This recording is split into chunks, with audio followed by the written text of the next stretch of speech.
If you like the video, make sure to like, subscribe, and comment.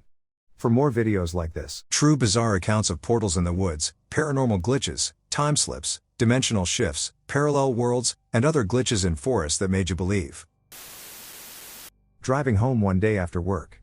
Rural road, 2-lane with no median. It is winter, and the sun has already set. Fairly dark outside. Come up to the stop sign at a 4-way stop that I've seen hundreds of times on my way home, illuminated by my headlights. I come to a complete stop. Look down at my dash, look back up. And I'm 200 plus yards away from the stop sign, and I can barely even see it in the darkness and distance. I'm just stopped in the middle of the road. Nowhere near the stop sign. Pulled over to the side to figure out what the heck just happened and if I'm having a stroke or something. I caught my composure and drove home. Recently moved into a vintage home in northern Maine with an adorably oddball old lady landlord. Home came with lots and lots of original materials from the 60s through the 80s that belonged to her sister, who owned it since it was built in 1962. One particular thing we kept to use was the 70s avocado green rotary house phone attached to the wall that still worked. Fast forward to 2 months later, all settled in, I get into a terrible car wreck on the first big stormy day, barely going 35 in my SUV to get groceries on a back road that's a direct route. I hit black ice, fishtail, overcorrect, catch the soft edge of the road, and take air. Car flips 2 times and lands right side up in 5 inches of semi-solid marsh water border of an ice fishing lake, less than a foot from the actual ice that covers its 10-foot depths. The car is completely wrecked, an accordion. Yet I managed to not only walk out unscathed but also managed to collect my groceries, even the ones that hit my head and split it open, even the eggs on the ice. Don't recall any of it. What I recall is trying to find my phone to call 911 and seeing that, for some reason, it won't work and said SOS only but doesn't even connect on 911. I wait roadside in a blizzard now and flag down the first car I see. He sees my bags and car and says, "How on earth did you make it out of there? And where did this food come from?" I look over and see that the only part of the car not smashed down was the roof above the driver's side, and the driver door was wrenched open. I had no idea about the food. He asks why I didn't call 911. I go to my pocket to show him my phone won't work, and it's not there, it's not anywhere. He goes to the car to look for it and sees it slipping into the ice, now breaking around where I stood. I think I must have imagined having my phone. A concussion, perhaps. Hours later, I get home finally. Walk into the house to call my insurance company on the old rotary phone immediately. And it's jet black, no rotary anymore, just old school push buttons, but the same shaped phone. It's still this phone. I have pictures of it before and after I sent it to a friend. Best part? My landlord claims it was always black with push buttons and his family pics to prove it. Crazy shit. I believe I switched timelines that day because, since then, my life has radically improved in every way possible, and I'm here for it. Just freaked out. Jackson Falls on the Natchez Trace Parkway. Had a crazy experience there many years ago driving from Kentucky back to Houston. I didn't know that I wasn't supposed to be driving on the road after a certain time, so around 3 a.m., a heavy fog sets in out of nowhere. All of a sudden, all the deer become suicidal. It's like they are watching you approach, and when you get in range, they just bolt right in front of you. Anyway, because of this and the fog, I'm forced to slow down to around 35 miles per hour. Suddenly, as I'm driving along, my coworker and I see little triangles all over the woods lit on fire to the left and right of us. The fog grew thicker, and we were wondering if we would make it out. My goal was to trace all the way to MS. Our new goal was just to get the hell off that road and back to the main freeway. Soon as we make it out of the fog, a police officer pulls us over. He asks for the regular and asks why we are on the trace this late or early in the morning. This is where we learn no one is supposed to be on the road past sundown, I believe. Anyway, he's about to let us go, and that's where we tell him that the forest was on fire a few miles back. He looks shaken by what we say, and he immediately asks if we saw anyone in the woods. We said no, just the triangles and fire, and he quickly cuts us off and says, "There's the exit back to the main freeway right there, take it now, and don't ever drive on the trace after sundown again." Then he just turns around and walks back to his car, where he sits and waits with his lights off. We hit the freeway and make it to Mississippi soon after, where we stop to get some food. Oddly enough, we found ourselves in the hometown of Britney Spears, and this place was creepy as fuck too. We stop at this little chicken place to eat, and we tell a local about our experience, hoping to get some kind of explanation as to what we saw. Apparently the whole trace is haunted with the spirits of early indigenous tribes and early colonizers, and we were lucky to have made it out of there. One of the craziest experiences I've ever had. If you are an adventurer, you should definitely check it out. My grandma has just told me a story from when my mother was a child. My grandma and granddad would take my mom and uncles on drives to small villages across England.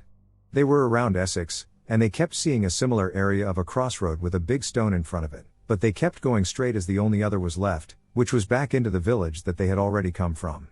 My grandma told me she had asked my granddad to take them home as it was getting dark, and he said he was trying but he couldn't get out of this area. Until eventually they came back to the crossroad for another time, and there was a path right and a sign. And there was no mistaking this, as it was clearly the same place as the stone was still there. To this day, she still doesn't understand what was happening as they were in what seemed to be a loop for an hour. I don't know if it was a glitch, or maybe I saw something I wasn't supposed to. When I was a teenager, I worked a night shift as a stocker in a grocery store. Because I was odd and the job was about 30 minutes from home in a metropolitan area, I would take different routes to and from work. One night in the summer, on my way into work, I came around a curve. It was dark, and there was mist in this low-lying area. As I drove past a field I have been by literally dozens of times, I saw a Grim Reaper. Black outfit, holding a scythe, just watching me come around the curve. It was standing in a field, next to a driveway. One arm raised, like it was leaning on the erect scythe for support. I couldn't see a face, but I knew it was watching me. I slowed down, feeling very uncomfortable. There was nothing in this field that could have been a trick of the shadows. No trees, no posts, no fences. I watched as long as I could until I went around another bend. I was freaked out. When I got to work, I called my best friend and told him that if I died, I needed someone to know what happened.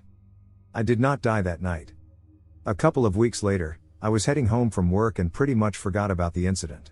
I hadn't slept for 3 days, stupidity of youth, and was excited for a day off. It was early morning, and I took the route I had seen the Reaper on. Less than a mile from my house was my last memory. I awoke in a hospital bed, my father at the foot of the bed. He asked if I remembered anything. I didn't. He told me I had been in an accident and died, but the doctors had brought me back and saved me. The next day, my best friend was visiting me, and he asked me what route I had taken home. When I told him, he asked if that was the road I had seen death on. Shocked, I said it was, and my worldview was forever changed. I skied past a guy who said my full name. Not like he was calling me, but like you would if you were keeping track of people as they go by. He was dressed unusually. I stopped, but I was around the corner from him, so I assumed he would come down soon because it was his last run. Then the ski patrol came down and told me that I had to keep going. I said, I'm waiting for that guy in the retro outfit to come down, and they said I was the last one down. I took off my skis and walked up. They followed. No one was there. I was so sure they sent another group down and even checked the forest to the sides to see if he had gone cross-country. No one. The forest on both sides met trails that I could see from the bottom, so he didn't shortcut. He just vanished. In 1998, I was in a pretty serious car accident. Some rednecks thought it would be funny to take the signs down at a 4-way stop, resulting in me and my 2 friends being T-boned by another vehicle going 60 miles per hour. I woke up in the backseat 30 minutes after we were struck by a pretty traumatic scene. I was covered in my own blood, and my friends were in horrible shape. One of them, the driver, was in so much pain he couldn't speak. He was just groaning and screaming. His older brother managed to exit the vehicle and was pacing around the intersection. Panicking, I screamed for help. After some time, an older man came to my window and asked how he could help me. I thought my friend was dying, so I asked him to say a prayer for the driver. He prayed for me and consoled me, telling me over and over I was going to be fine. He stayed with me until the fireman cut me out of the vehicle. I remember telling my parents at the hospital how grateful I was to the man who stayed with me. A few weeks after healing up, I met up with my friends to discuss what we remembered of the wreck. Both of them said I was screaming and speaking to nobody. They both said nobody was there, and they just thought I had suffered a major head injury. Although it's potentially angelic, that's not really the strange part. For 20 plus years I have had a very clear image of what this man looked like, but it wasn't until I grew out my beard and shaved my head with a razor a few years back that I realized the older man that had comforted me was an older version of myself. I know it seems strange that I didn't recognize myself, but I look so different now than I did back then. When I recognized the man in the mirror as the man at the scene of my wreck, I was genuinely overwhelmed with emotion. I'm certain it was me. Has anybody heard of or experienced anything similar? I live fairly close to Skinwalker Ranch and have plenty of native friends from various tribes in and around Utah who don't even like when the idea is brought up around them. They take this seriously, and if you even play around or joke about it, you're liable to get your ass kicked or lose a friend. Let's break down what a skinwalker is. It's a person, first of all, who has committed great acts of evil to gain abilities. They're human, or at least were once. Do I believe that skinwalkers are a pandemic across the US? No. I believe skinwalkers are seen only in the Four Corners area of UT, CO, Oz, NM, and Idaho because of the Shoshone/Bannock Reservation. Do I believe other Native Americans' magical workings can grant them shape-shifting abilities similar to the ones reported in UT? Yeah. It's literally in every tribe's lore in one way or another. It's in every country's mythos, too. There's a story from the Navajo about how skinwalkers can open up portals to traverse great distances. So it's possible they're connected to interdimensional happenings. Wormhole/portal? I was playing with my dog in my new house's backyard. My dog was flipping this little frisbee in the air with his nose, his favorite game, and I happened to look down at my phone for a split second before noticing he was no longer playing with the frisbee but frantically pacing around my yard. He was searching for his frisbee. I didn't immediately see it, so I walked my entire yard, looked on top of my shed, over the surrounding fences, and even walked the alley behind my house but found nothing. It literally disappeared into thin air. I didn't think much of it until I was playing with a new toy I bought him, and the toy literally duplicated itself. I tossed it out, and my dog dove onto it and stood up with another duplicate copy underneath him. I have no idea what is going on, and my mind is absolutely blown right now. Do I have a portal in my yard, or is my dog a wizard? It was 2004, and about 9 p.m., my husband and I were sitting out on the back veranda. There was a fence about 5 meters/15 feet away from us. All of a sudden the side of this big tree next to the fence started moving. There was no wind, and the other trees were not moving, nor was the other side of the tree. My husband and I thought an animal was going to come out of it. After about 1 minute, a black hole appeared, and a man, carrying some box or bag in both hands, came out of the hole, ran across the fence for 3 meters/9 feet, and another hole appeared in front of him, and he went through that hole and disappeared. The trees near the second hole were moving and shaking before it appeared, and he ran into it, shaking for about 30 seconds after it closed. The man was white, had dark short hair, was wearing a black and red flannel shirt and black pants, and looked like he was running from something. He was in a panic. I was in shock and amazed. I turned to my husband. He was looking at the fence, eyes wide open. I said, "Oh my God. Did you see that?" He turned to me and said, "What?" I said, "That man came out of a wormhole and ran along the fence and went into another wormhole. That's why the tree was shaking." He said, "When was the tree shaking?" "Nothing happened, we have just been sitting here." I was shocked. I was like, "What are you saying? You don't remember?" We had just been discussing how the tree was shaking and what animal we thought was going to come out. To clarify, we had never before or since had different recollections of what we had seen together. I have solely shared this story with my sister and children. This is the first time in public. There are definitely technologies we do not know about. I believe in wormholes and portholes. Not me personally, but my dad had this experience in a very small forest in the UK. I was doing a university project and had a moth trap set up in a small area of woodland. In the day you can literally see from one end to the other, it's that small. My dad went one night to pick up the trap as I was very busy, and he offered to help. He left the lights on in his car so he could see where he was going, because although it was a small woodland, it was pretty isolated and very dark. He called me panicking as he had literally gotten lost in there and kept ending up going in circles and couldn't see his car headlights. He eventually got out of there, but it took him around an hour to get out of a woodland. It takes around 10 minutes, if that, to walk the whole length of it. This is going to sound very Blair Witch, but my dad said there were strange things hung in the trees where he was lost, and we tried to look for them the next day and couldn't find them. My dad isn't one for horror films or anything paranormal, so he was really bothered by it. A house with a portal to the spirit world. It all started in 1999. I used to have this really tight group of 5 friends in middle school, 3 girls, 3 guys, including me. One of the girls, we'll call her Josie, was getting really into witchcraft all of a sudden. Doing spells at her house and at school, enchanting objects, etc. Although I've always believed in ghosts, I was a huge skeptic of witchcraft and never believed that any of it actually worked. I'd eventually be proven wrong. Josie used to have a friend that would always do witchcraft with her. This friend moved away, and so Josie tried to convince someone in our little group to accompany her and learn the ways of witchcraft. Only one of us bought into it, my friend Becca, and she and Josie began to hang out a lot more together. They quickly became best friends, and we barely saw them. After school, they were always at one or the other's house doing God knows what.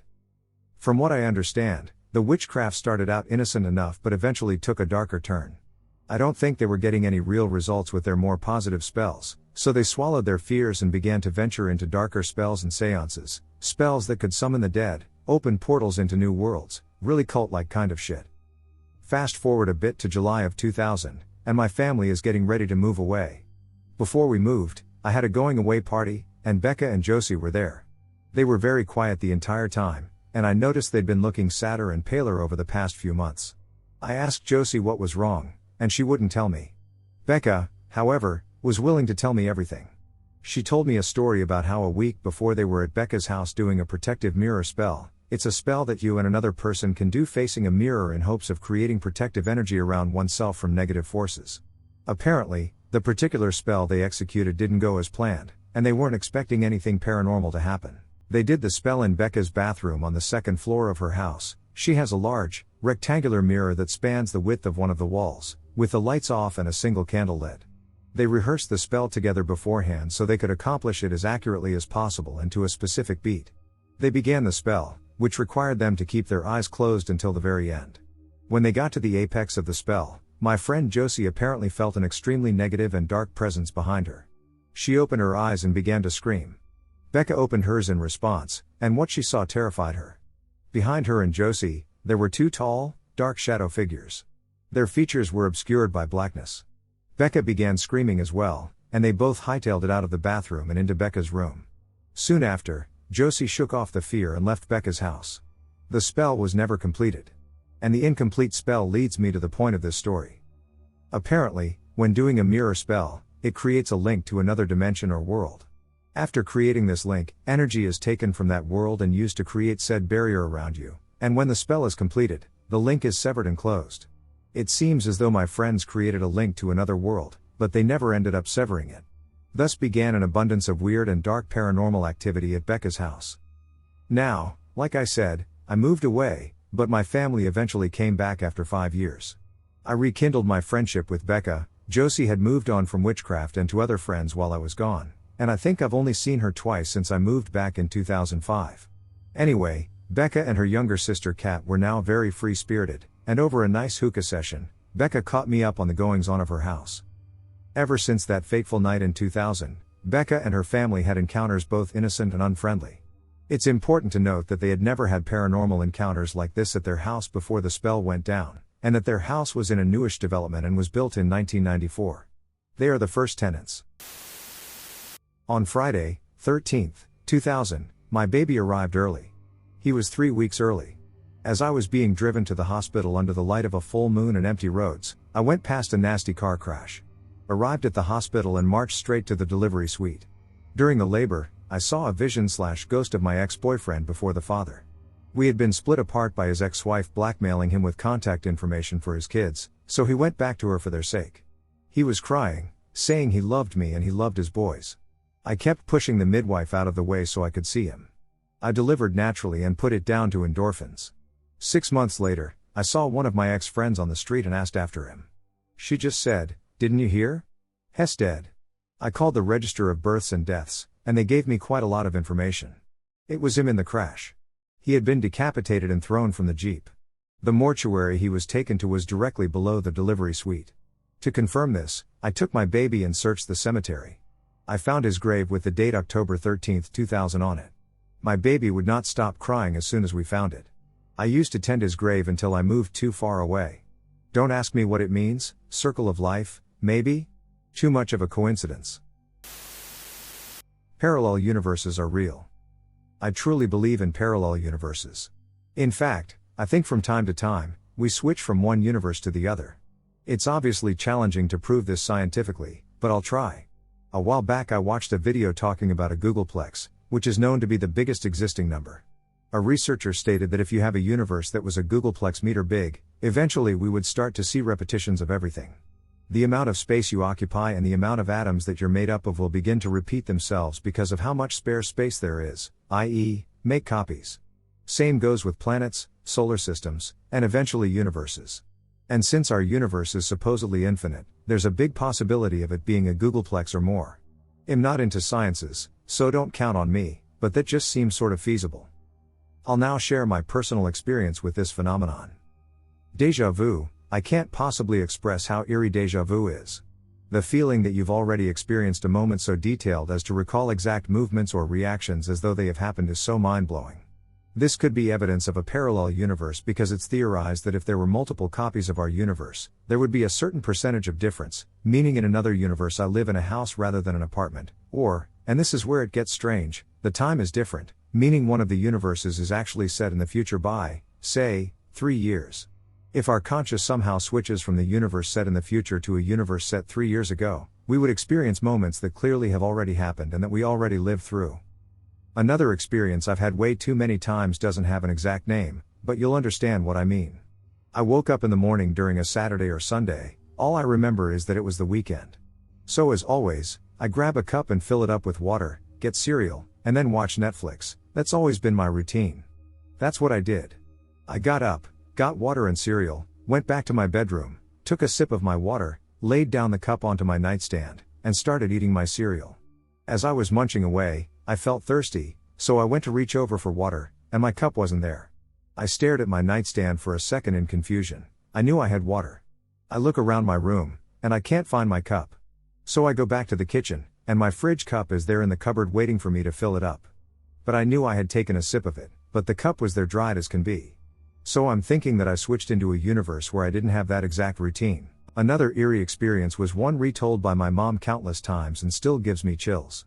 Basically, each day my mom takes the train to work. Every day there's this man that almost misses the train but manages to sprint into it. One day, as he was running in right before the doors closed, he bumped into my mom quite forcefully. He never apologized, and she gave him a dirty look. This businessman next to her asked her if she was all right. She said yeah and proceeded to turn around, as I'm guessing she was going to give him a piece of her mind. But he wasn't there. She looked around and still saw no sight of him. She turned to the businessman and said, "He got away quite quickly." The businessman looked at my mom with confusion. He had no idea what she was talking about or who she was talking about. She explained to him that she was shoved by some man and that he had asked her if she was all right, but the businessman had no recollection of any of it, as if that guy had never existed. This is the kind of stuff that lingers hauntingly within my thoughts, how we could have replicas of everything ever made. How there could be a me at age 35 with kids already. Or how there could be another me at age 6 still doing kindergarten. We wonder what's outside this universe, but what if it's just another universe and then another universe and so on? What are your thoughts/experiences? This story still haunts me to this day. I was in the woods exploring one day and came across a random old wind-up clock half buried in the dirt. It was probably from the 50s or 60s. I picked it up to take it home, kind of wondering how a clock got in the middle of the woods. I'm in some deep woods that I explored often for over 10 years. I'm on my way home and came across a small cave that went into the ground, maybe 8 to 10 feet. I could stand up at the entrance, but it got smaller and smaller as it went down into the ground. I had never seen this before and was so excited I found something new and cool. I thought I'd leave the clock there, go home, and grab some materials to make the small cave fort, a chair, blankets, etc. I was even thinking of sleeping in it, which terrifies me now thinking about it. I was fearless back then. I make a mental note of the general area the cave is. I'm familiar with these woods, so I had a good idea of where the general area was. I go home, but it's dark by then. So I decide to go back the next day. The next day I go back to the general spot, and I cannot find the cave or the clock. I spent hours looking, going in circles. I was so confused because it was large and hard to miss, which is why I was surprised to find it in the first place.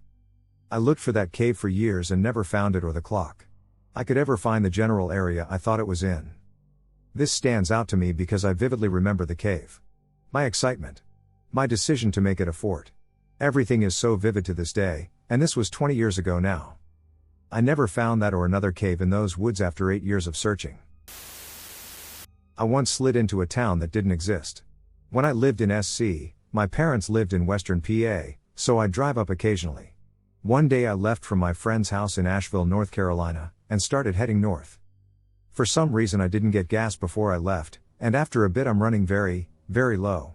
I'm in Tennessee at the moment, hoping to see a sign for gas. Nothing for a while. Then I notice Chevron written on a sign and decide to get off. I come into this small town. As I start down the main street to the gas station, I get a very weird feeling. As I slowly move through, I notice the town is empty. No one anywhere, no cars moving around. A few blocks in, I see the gas station, and I pull in. The place looks like it's not been open in decades. Everything is covered in dust. I decide not to stick around and start to pull forward, never even turning off my car. As I leave the station, a large black object runs out from the side of the building. Like a Cujo-sized dog. I get through it. There is a thump, but not in the same way of running over, like passing through a jello. Soft. I hit the brakes but see nothing in my mirrors. Feeling gets stronger, like it wants me to get out of the car, but if I did bad things would happen. Took off, went back to the highway, next exit a big casino, and all sorts of things. Get gas, move on. It's strange, but it gets weirder. I've tried to find the town on maps. I cannot. I found the casino and truck stop, but the town before it and the exit are laid out differently. Not sure what happened, if I slid into an alternate world, the past, or what. There's a little urban park near where I used to live in Manchester. My girlfriend and I were walking down a sunny path chatting when we suddenly stopped dead in our tracks, feeling a great fear/heaviness, and both stated at a black gap in the hedge where the feeling was coming from. If you know the scene in The Fellowship of the Ring where the Black Rider was approaching and the camera sort of zooms in kind of fishbowl effect, it was a bit like that, though less dramatic. We both said, "Do you feel that? How weird. It's like there's something in there." It was so strange, because we don't do that kind of thing, and there were no preceding thoughts. It was a sunny day with people around, and we weren't speaking about spooky stuff. I convinced her to go through the gap, into a dreary clearing between dying moss-covered trees. Where we found a wicker basket set in a hollow where two trees crossed. We were both feeling very strange, she was actually terrified. Bear in mind this is a sunny Sunday afternoon. It was then we found an antique china doll's head directly below the basket, and white feathers around it as well as cigarette butts as if people had been gathered around it. My girlfriend said, "I think the feathers are stuffed in the doll's head. Can we go?" We were both weirded out by the feeling and the find. It felt like the place had a very heavy negative energy. Like a ritual had been performed. I went back looking for this location many times over the years to validate this and could never find it. Even immediately afterwards. It's not a very big park but very meandering. It was pretty strange, it was almost like stepping out of the regular world. I've always felt I could get unusually lost in this place despite the size and used to try to do so on purpose. I guess things get overgrown quick, and maybe it's still there, but it stayed with me. I've never had that feeling before. We both felt it, it was so sudden and oppressive. A minor story perhaps, but one of many about weird forests, and prevalent in old folklore also. My friends and I were driving to another of our buddies' houses in the country to pick him up. There were 3 of us in the car at that point, and this was probably about 10:30 p.m. On the way there, a car traveling in the opposite direction was passing the vehicle ahead of them by crossing the dashed yellow line and into our lane. They either misjudged or were oblivious, but we were forced off the road to avoid a head-on collision and ended up rolling our car. I remember the car settling on its hood. I was still strapped into my seat with a lot of pressure on my side, and one of my friends was moaning and groaning in pain, and the other had just fallen from his position in the passenger seat as he unbuckled. I remember hearing the unbuckle sound clearly, so I unbuckled and crawled out through the window. After a couple of minutes, we all got out, collected ourselves, and determined that we were close enough to our friend's house that we would just walk, hobble, and limp and carry each other the rest of the way to his house. I remember walking around a curbed corner with a streetlight on it and staring up the hill that we had to traverse to get to our destination while one of my friends was using my right shoulder as a crutch. I remember seeing a string of dimly lit street lights going up that hill that had no houses or cars on it. We began the march up the hill, and shortly after, a stranger walked up from our left and began walking with us. He had an Irish accent and sounded a bit older, like in his early senior years. I couldn't make it any features because he was wearing what looked like a long, shiny black hoodie that was too big for him. Anyhow, he was walking with us and telling us how odd it was for us to be walking out in the country late at night on a poorly lit night, but we were in so much pain and still kind of out of it that nobody responded to him. He continued to walk with us and spoke to us some more, mostly about how dark it was and it was a good thing he found us, etc. We got closer to the top of the hill, where we had to make another right, which led us straight to our friend's house. This man kept talking though. His voice slowly started to fade off and sounded more echo-y, and as we made that right onto our friend's street, the man was gone, but nobody acknowledged it. Everything kind of just blended together. We were in an accident, then we were almost at our friend's house. We made it the rest of the way to our friend's house and started to sort out the mess down the street. A while later, I would walk back down the street, not the hill, to double check. Maybe find this guy and thank him. Days later, we finally had the chance to talk about what happened. Only I and one other friend saw and interacted with this man. My other friend said he saw nothing but was in so much pain that he was just in zombie mode trying to get to our friend's house. My other friend who agrees with me about what happened clearly remembers the order of events the same way I do, but he said the guy had an Australian or South African accent. He said he even considered asking the guy, which it was while we were walking. He also said that the man was standing next to him on his right, not next to me. He also never saw the man's face. It was always in the dark, even under the street lights. The light appeared dim near the opening to his hoodie that was pulled over his head. Consider that I have Irish genealogy and my friend has Australian genealogy. 20 years later, and I still think of that experience every now and then. There's an explanation out there that I just don't have yet. We live in upstate NY, a short drive from Lake George and the very popular hiking trail Buck Mountain. I have hiked this trail many times over the years, and it has never changed, so I have become familiar with it, even in the dark. Well, one late winter/early spring evening, my cousin and I decided impulsively to hike Buck for sunset. The trail was icy/snowy but obvious to follow. It is about 3 miles or so to the summit, with a little under 2K elevation gain. We got to the summit in about an hour. Took our photos, ate some snacks, and watched the light fade and the stars slowly come out. A very large full moon was rising that night, and we met 2 other guys at the summit who had come up for that reason. After a short chat with the other hikers, we decided it was getting late and we should head back to the car. We put on our packs and started off down the trail, but after a few minutes we found ourselves back at the summit. Slightly confused, I shot my cousin a weird look and said we must have gotten turned around. So we turn around and head back down the way we came, following the posted markers on the trees and the obvious beaten path in the snow. A few minutes later, we are back at the summit. Again. At this point I was getting kind of nervous and had a strange feeling about our surroundings. Being the more comfortable, experienced hiker, I played it cool and just said that we have to be making a wrong turn off of someone's side path and looping back to the summit. We stop, make some more half-assed jokes to try and not show our nerves, but still very confused and unaware as to how the hell we keep ending up back at the summit.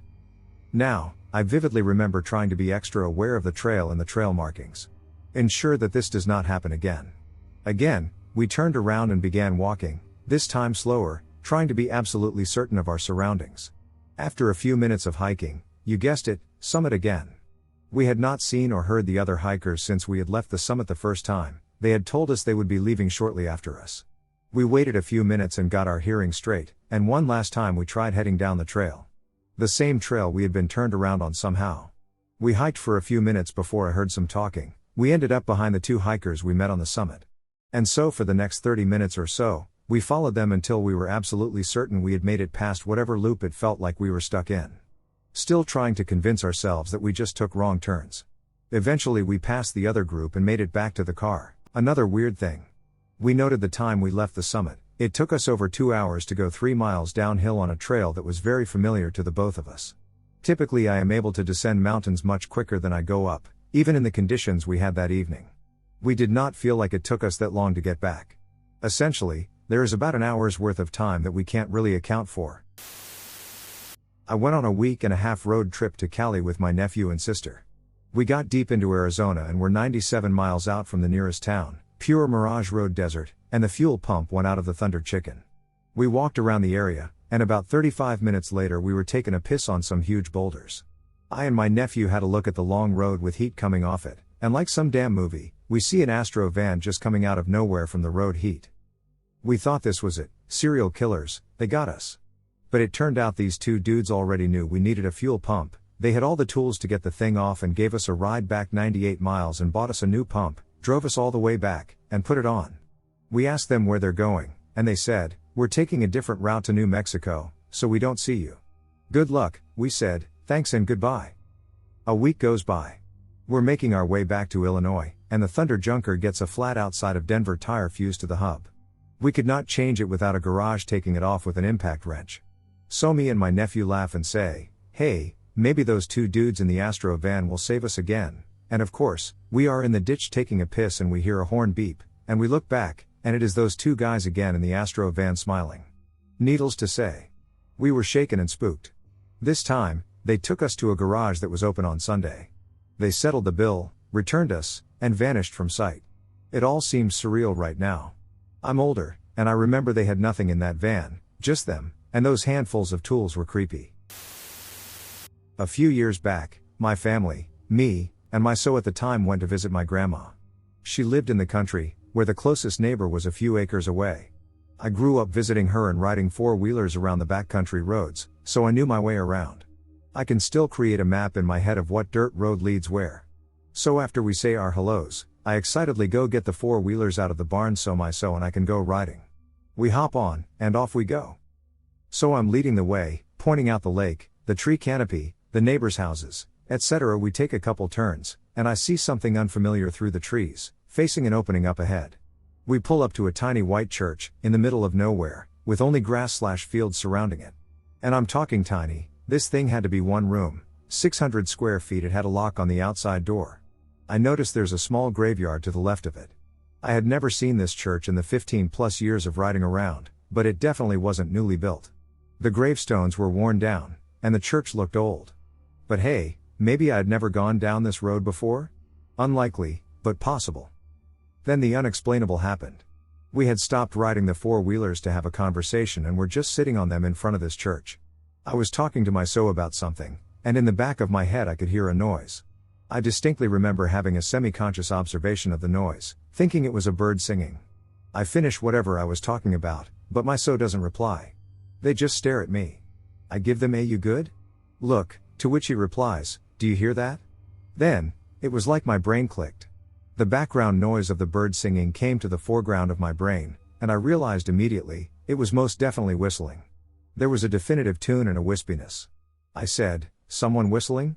Here's the kicker, the second I said that, the whistling stopped. We sat there for a few seconds, knowing there was not a person inside or outside the church, before panicking and saying okay, time to go. I even asked my parents if they knew of any little white churches nearby. They did not. Hi, I'm going to share my experience that I had last year. I was puzzled by it back then and am equally puzzled by it now. It doesn't seem to be an extreme phenomenon, though, since I can't explain it to this day. It happened in eastern Poland. Several months ago, I was walking the dog with my girlfriend. We decided to go to the more rural side of the small town we're staying in. Meadows, a river, and general coziness, a nice feeling. As we're walking through the meadow, headed towards the river, we notice a person walking their dog off in the distance. They were on the same side of the river as we were, perhaps 60 to 70 meters away. The landscape was a bit rolling, which caused the person with the dog in front of us to disappear behind a small hill as we continued towards the river. Once we got past the hill, we once again were able to see the person with the dog, but this time they were already on the other side of the river. It took maybe 15 to 20 seconds until we got past that hill and regained sight of them. The river must have been 10 to 15 meters wide, so they couldn't have just jumped across it. There was no bridge, no canoe, no underground passing, no other way of crossing the river in that short time. We were stunned. There was no possible way they could have crossed the river unless they swam across it, but it was a cold day, and the person's clothes seemed perfectly dry, as did the dog. We went to investigate by walking along the river for quite a while to see how they could have possibly crossed it, but we found nothing. It made no sense to us back then and still does not make any sense right now. I am from Argentina. So I was like 10 years old, and I was in the backyard of my house alone. It was a sunny afternoon. We have a lemon tree, and I was about 8 to 9 meters away from him. At one moment I heard some noises from the movement of the leaves of the tree. Then I turned around and visualized a huge, inexplicably large hummingbird, about 4 to 5 feet long, who was feeding on the lemon tree flowers. I barely saw it because he left immediately, but I was in shock for a moment because I could not believe what I had seen. It was impossible for that to be true. The only thing I remember is that his feathers were a beautiful greenish color. I immediately went to tell my mother, but obviously she didn't believe me. In fact, nobody believes me this story, and I understand them. It is too incredible to be real. Almost 10 years later, I still don't have an explanation for that. I searched on the internet but didn't find any similar experience. If you have had a similar experience or have any theories about what could have happened, please feel free to comment. I think that maybe it was a being of light, or an angel, or a being of another dimension. I don't know if it was an animal from the real world or something of another nature. What do you guys think about this? About 4 years ago, I was living in a small apartment. My bed didn't have a headboard, but I had the foot end to the wall anyway. One night, when I woke up, I felt something touching my head and pulling my hair. I tried to slap it away, and that's when I woke up. I looked over the end of the bed and saw a square or rectangular hole in the air sort of sideways to me, with light shining out and a man's hand and arm sticking out and waving in the air. The hole started drifting to the right and revolving toward me, and I saw 2 young men in some other room. One was sitting and working or typing or something, and the other guy was looking at what he was doing and looking at me and looking around at my bedroom. I sat up on one arm watching them, and then I noticed that the light from their room was lighting up my room. I could see the ironing board to the left, my bookcase to the right, the floor, ceiling, and my door, which was closed. That was when I knew I was really awake and I sat up more. I think they were talking to each other, but I don't remember hearing them. I thought about getting out of bed and grabbing my clothes and just stepping through the hole into their room, but I chickened out because I wasn't sure if I would be able to come back or not. The hole started to revolve the other way until it was sideways to me again, and then all of a sudden it disappeared, the light was gone, and it was dark again. Since I have night blindness, it was pitch dark to me. Finally I decided that it had just been a weird dream, so I picked up the covers and lay down and turned on my side to go back to sleep, and that's when I realized I had been sitting up the whole time, so it had to have been real. Well, that's it. The hole had smooth sides and sharp corners, no glow, fog, or anything. Looking back on it now, I think the 2 guys were panicking because they had been seen and were trying to close the window, or however you want to say it. I've tried to tell people what happened, and they just laugh at me. I know it happened. Now I want to know if it happened to other people and if anyone reported it. I'm sure the 2 I saw repeated their little experiment, so there must be more witnesses somewhere. I've been super into folklore my whole life. I've been especially into American folklore since it's what's around me and what I'll probably have around me for the rest of my life. From my research and studies, Wendigos were also humans at a certain point. It's the epitome of hunger and a representation of one of the darkest taboos, aka cannibalism. There are lots of myths about where the first Wendigo originated, but the oldest and most well-known version is from the Algonquin peoples, especially around the Great Lakes. I'll summarize it as best as I can. Man has a family, they live deep in a mountain pass. Dad is unsuccessful at hunting and does not do much in preparation for winter. One particularly bad winter, the mountain pass was so full of snow that they are starving and can't leave their home. They get to the point that they kill one of their children and eat them out of necessity. This is not enough. By the end of the winter, only the father remains. A group of braves fearing the worst ride up to their location, knowing they may find them all dead. But they don't find anyone besides bits and pieces of gore strewn about the family wigwam. They leave after searching, and on their way out through the thawing snows, they spot a figure on a hill not far away, frail, gaunt, and snow-white, with a gaping jaw stained in blood howling like the wind. This is the epitome of boundless, unrestrained hunger. The father had transformed into this monster.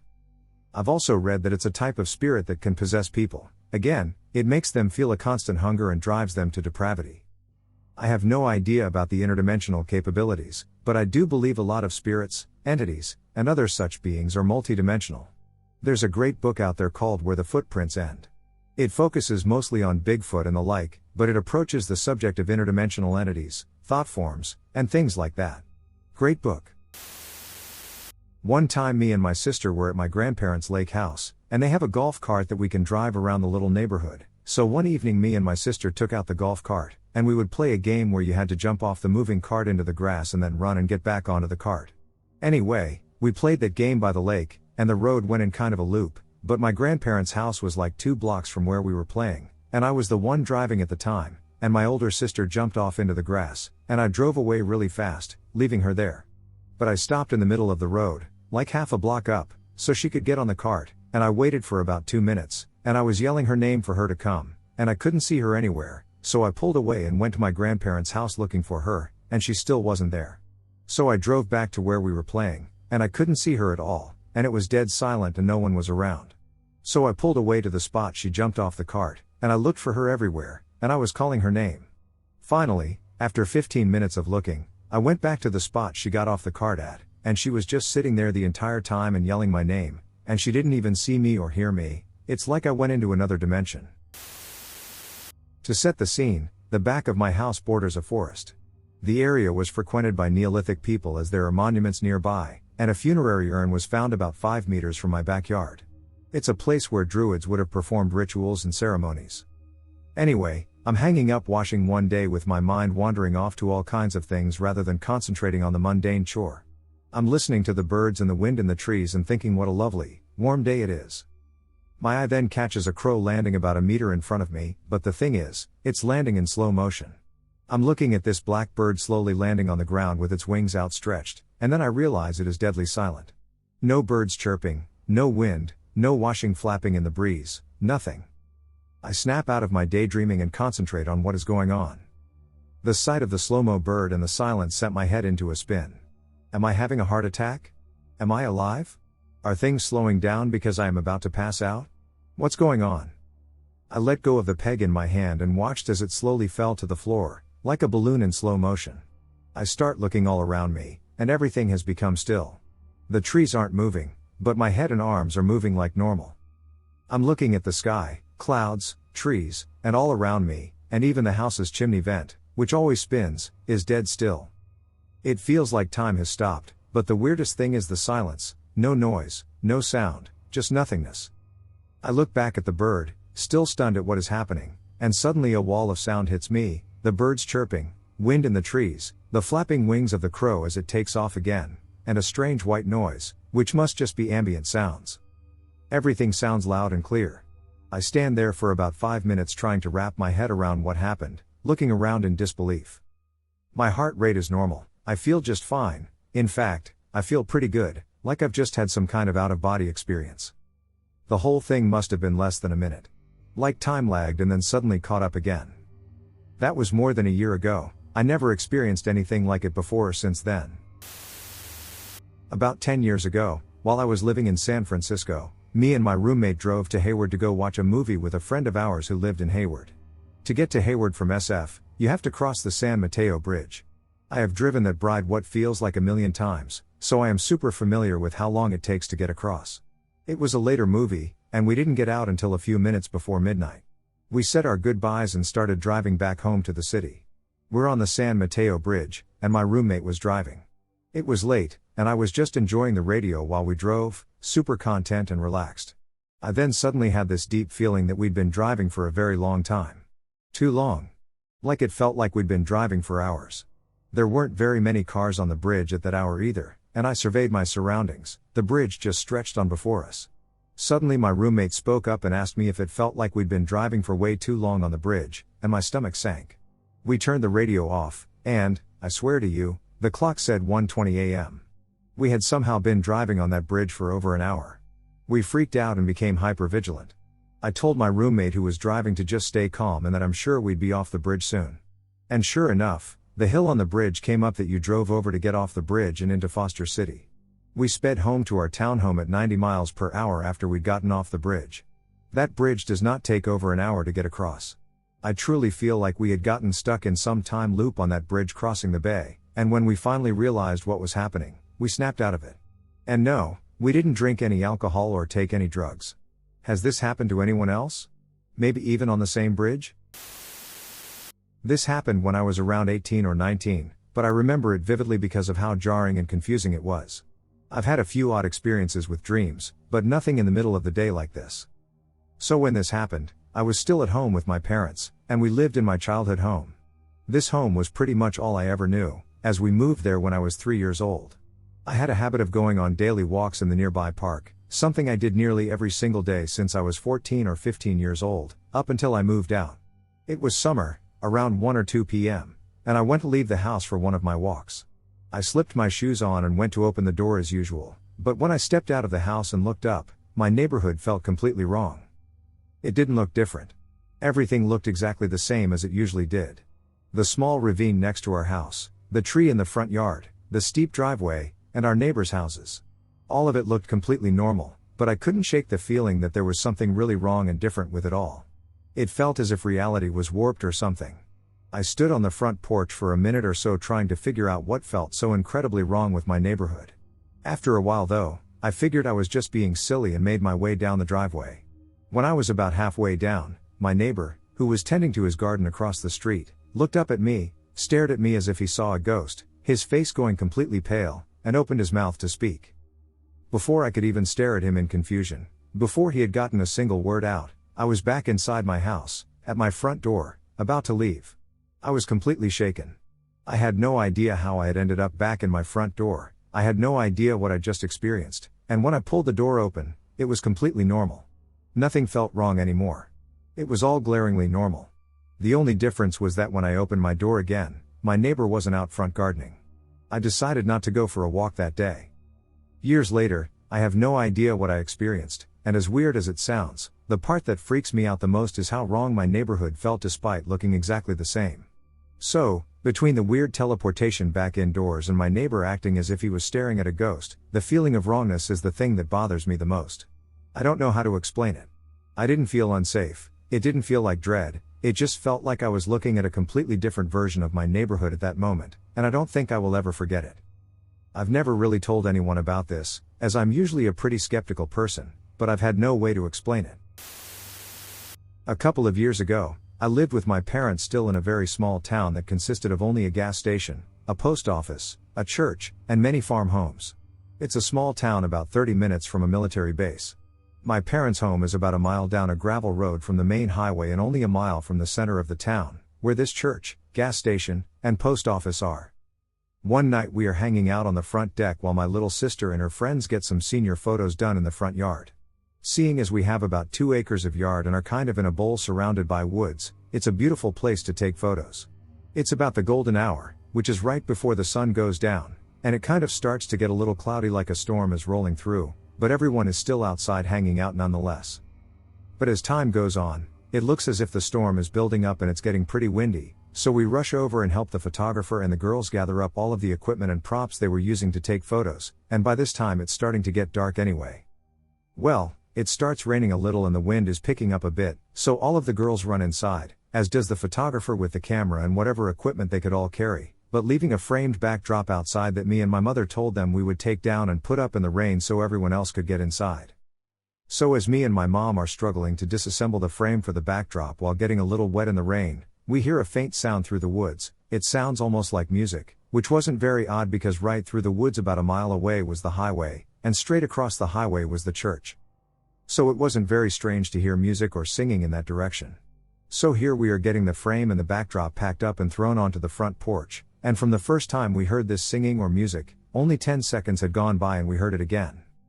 And once again we didn't think much of it and we're still going into the yard to grab any other random things left out there, like stools or someone's shoes, etc. Well, another 10 seconds go by, and once again we hear this singing. At this point, the sound has become slightly louder, and we can discern that it is singing. It repeats the same 4 to 6 notes repeatedly, resembling the sound of someone singing a short tune, but only in Oz, so it sounds like Ariel the Little Mermaid's voice. And so at first, like I said, it was so faint and sounded so far away that we really thought it was the church, but at the end of the last note, it would restart back over to the first note, and this time would be a little louder. And so every time the tune would restart, it was a little louder and sounded a little closer, and so by now we were finished picking up the yard and completely mesmerized by what we were hearing. This tune getting louder and louder each time it is sung back over again. And to give you a visual, we are standing by the garage, facing into the yard, which is about an acre long, and looking out toward the tree line, which, through this tree line, like I said, was the church across the highway. So it's almost dark but still light enough to see the tree line, and this tune is getting louder and louder, slowly sounding as if it is coming closer and closer, but at this point it definitely sounds like it is coming from inside the forest and no longer from the church. So me and my mom start talking about okay, maybe there are people in the forest chanting this song or something because where we live there have been reports of cult activity in the woods. So naturally this is both of our first thoughts if it isn't coming from the church. But one thing we can't explain is the sound the voice is actually making. It doesn't sound like a group of people. It doesn't sound like 20 different voices coming together, harmonizing and singing the same notes over and over again. Instead, it sounds like one person, neither male nor female. Yet it's almost as if this one person has been cloned 20 times and 20 of the same voices are coming together harmonizing and singing this tune. That's what was most creepy about this, and obviously the fact this is happening at all is creepy as well.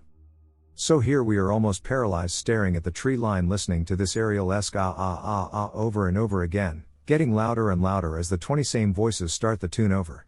So by the end of the last note it restarts, and when it does it sounds louder and closer than before. After about 10 times of this mysterious song playing over and over again, getting louder and closer as it plays, it sounds as if the 20-person clone singing group is right on the tree line, just standing behind the trees, and I don't mean I can physically see anyone, it's just the tune is so loud at this point it's as if it's coming from right on the tree line. And of course, as soon as the last note ends, it starts back over to the beginning and is even louder now. And this time it sounds as if it is surrounding us, coming from all directions and no longer paralyzed. Me and my mom are now in fear, and we both look at each other and sprint to the front door and shut and lock the door behind us. Both in the kitchen now, breathing heavy. Looking at each other, trying to understand what we just experienced. We are completely and entirely frightened and also amazed. We both heard the same thing, the same exact thing, 20 cloned voices, neither male nor female, singing the same 4 notes over and over again. With every beginning of the tune, it gets louder and closer, and eventually is so loud it literally surrounds us. To this day, me and my mom haven't found anything like it on the internet, nothing that even comes close to explaining what we experienced. I haven't come across another person's experience that even comes close to what we heard. It's like whatever we heard and experienced is so unique. But I've done so much research and still years later, I cannot explain any of what we heard. And so here I am typing this here, so maybe find at least one person who has experienced something similar, or has read something that is similar to this experience, in mythology, in someone's person account on another forum, anything? It's just one of the most mysterious things that's ever happened to me, and the fact that my mother was standing with me and hearing the exact same thing with me at least lets me know that I in fact did hear this and it was 100% real. I would love to hear anyone's thoughts or ideas on this matter. Anything is welcome. I was driving home from work. I was almost home and found myself behind a drunk driver. I tried to get close enough to the plate number so I could call 911, but I couldn't. All of a sudden I realized I had missed my exit. I took the next exit but somehow thought I was going the wrong way. I eventually got straightened out and headed toward home. The road I was on wasn't familiar, but I knew it was the right road. I came to the intersection I needed to turn on and breathed a sigh of relief until I started down the road toward home. Buildings that should have been there weren't. The hotels, the fast food restaurants, and the convenience stores were all gone. The street lights were gone. All there were the fluorescent yellow lines down the middle of the road. I shook the entire drive, and as soon as I pulled in the driveway and got in the house, I broke down crying as I told my husband and mother-in-law what I had just experienced. I don't know now, nor will I ever know, what happened that night, but I hope it never happens again. This story takes place in July of 2018. My boyfriend and I had gone on a road trip up to Brockville, Ontario.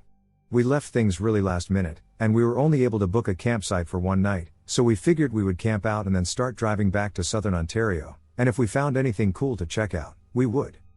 After starting our drive back, we found a couple places of interest to explore. These are irrelevant except for the fact that they lead us off of the main highway home. After I finished exploring some caves, I put our address back into the GPS so it could take us back on the highway.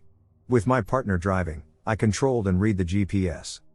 It took us about 20 minutes to realize that the GPS was not taking us back to the highway. Instead, it had been taking us down several back roads, and even at one point in a circle, we decided to just keep following it as we had time to kill anyway. Not long after that, we came across an old mill that looked interesting, so we stopped the car and got out to check it out. There was a small, man-made waterfall as well as several signs posted on and around the mill to deter swimmers, saying things like "many have died here."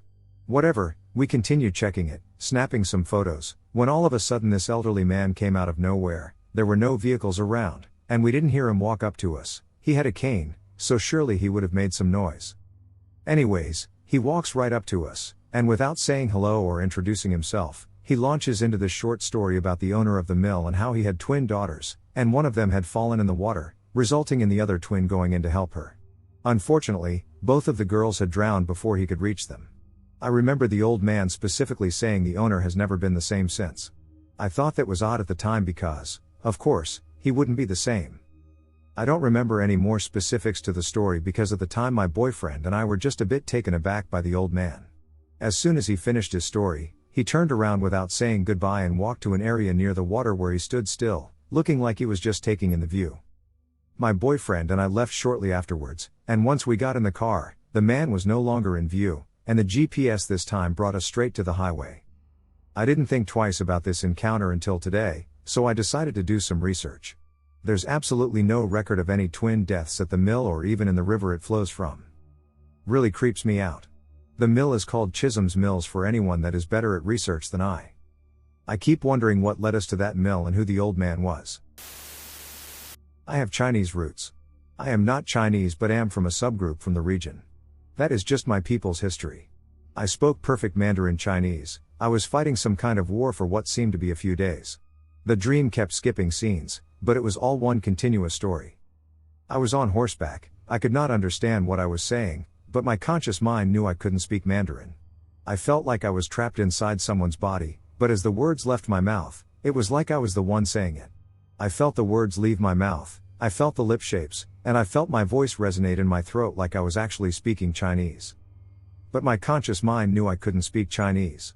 I was aware that I was in a dream, at least at the time. I thought it had to be a dream because I could still remember that I only took Chinese in high school in real life. And at the end, it was cold and drizzling.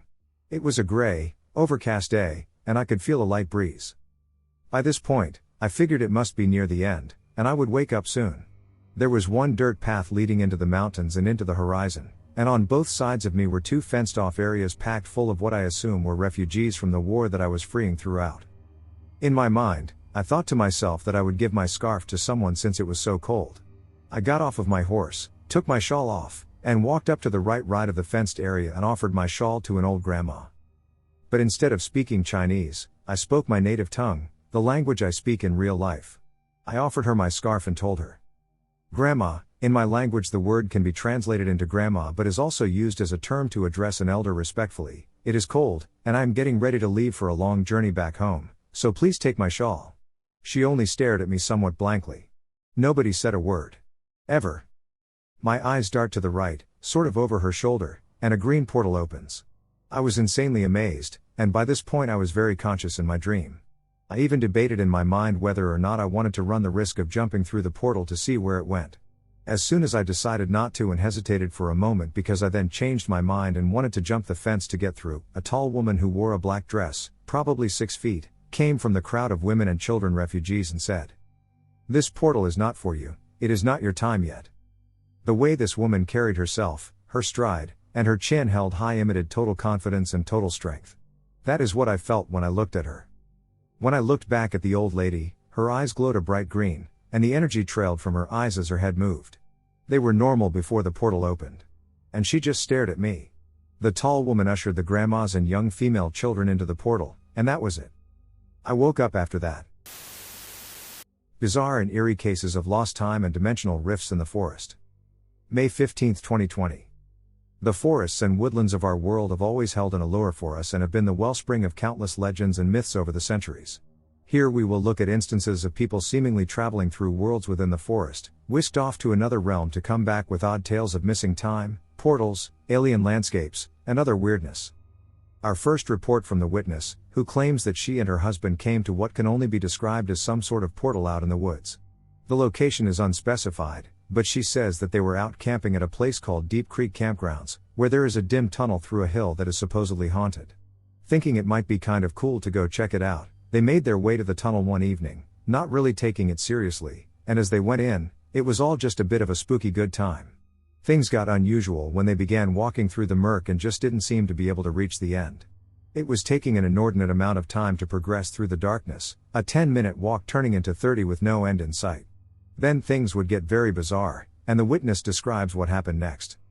"We're not really panicking, but we're still not out of this damn tunnel.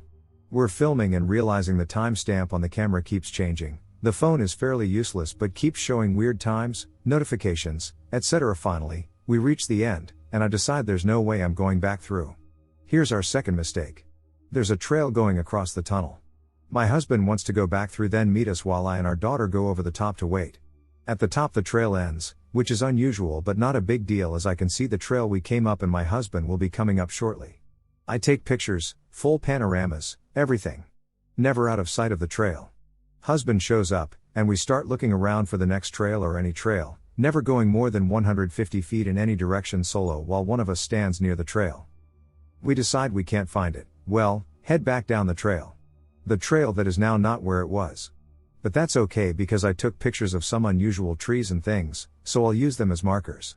I open the pictures, all of them are time-stamped wrong, the images are different. The entire skyline 100 feet away, mountains, etc., is completely different. And now we start to get worried. We look for nearly 3 hours, how to get down, how to find the trail back, nothing. Finally, we realize we were fairly screwed and start planning what we're going to do. At which point the glitchy phone gets a phone call and we realize it works. We call 911, who puts us through to a ranger rescue team. They find us maybe an hour later, mere feet from a trail, and 1 entire mile from the tunnel. At this point we go on our merry way and decide we will never hike again. Which we probably will because, well, why not? What happened here? Did these people get pulled into sort of a parallel dimension, perhaps one that planned to keep them? 2. Similarly, we have a story on the Missing 411 forum, where he says by his own admission that he was missing 411 in the woods of North Carolina, in the United States. At the time, he was in the mountains doing fieldwork for a geology assignment at college, looking at rock formations and taking samples. He was with a group of 30 others, and they decided to go down a well-defined trail that started off the Blue Ridge Parkway and would take them on a 45-minute hike up to a summit. They made it to the top without incident, but on the way back something very strange would happen to the witness. At one point he stopped to tie his boot and told the others he was with to continue on, that he would catch up to them shortly. Yet, what would normally be a mundane activity would turn into a journey into bizarreness. He explains what happened. The point where I stopped to tie my boot was at the bottom of a switchback that ran about 20 feet, vertically, up the slope, getting narrower as you approached the top of that section of the trail. I was facing the direction the group was heading and had direct visibility for about 200 feet, while the trail behind me was just off to the right of my vision, about 5 feet up the slope. I had stopped right at the corner of the last turn coming down and stepped to the inside of the turn to keep the trail clear for the people I could see coming up the trail, the direction of my group, and down the trail, the direction we were headed. When I kneeled down, I told the guys I was with that I'd catch up after tying my boot. The people coming up the slope were about 200 feet ahead of me, walking in my direction but still coming around the turn at the end of the straightaway.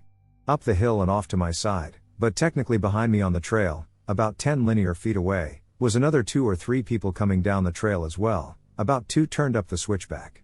I did my business and then stood up. I'm going to make a note here and emphasize it, I did not change the direction I was facing at any point until I stood up. When I stood up, I noticed a couple of things. The very obvious trail was gone and replaced with grass, fallen branches, and brush, and more eerily, there were no people ahead of me or beside me, there was no switchback going uphill, it was all vaguely level though uneven, and there was no sound. No birds, no wind, no squirrels, no forest noises. This was very odd, but I at first chalked it up to possibly turning when I stood up without realizing it. And then it happened, the sensation. I knew I was being watched. That something was coming towards me. I started panicking and looking around more fervently to get my bearings, but nothing looked familiar. The feeling of being watched grew into a feeling that whatever was watching me wished to cause me harm and was radiating extreme feelings of hate, violence, and general evil towards me. And the sensation that it was approaching grew, as if it had gone from creeping along to slowly walking to fully running at me. Not knowing what else to do, I took off at the fastest sprint my terrified body could muster in the direction, all while racking my brain to figure out what had happened. Eventually, I busted out of the tree line and onto the trail right in the middle of my group of classmates. Of particular note was that they were now within 30 feet of the trailhead, and you could clearly see the highway and the parking lot on the opposite side of it. Like I said, this was another 20 to 25 minutes down the trail from where I stopped to tie my shoes, but the whole experience seemed to take no more than 5 minutes in total. Everyone asked what happened, and I merely stated that I lost the trail after tripping and thought I was lost. I didn't know how else to explain or describe what happened, and I still don't know what it was. To this day, I won't go into the woods by myself, not even past the tree line on my parents' land, despite being in view of the house and the neighbors' houses. The sensation of missing time features in a favorable many such reports, as if these people have entered a zone where time passes at a different rate than the one they have left, or perhaps they have lost some memory of what they have been through. 3. In our next account, Missing 411 commenter Spiral Venom says he was in Rocky Mountain National Park, in the United States.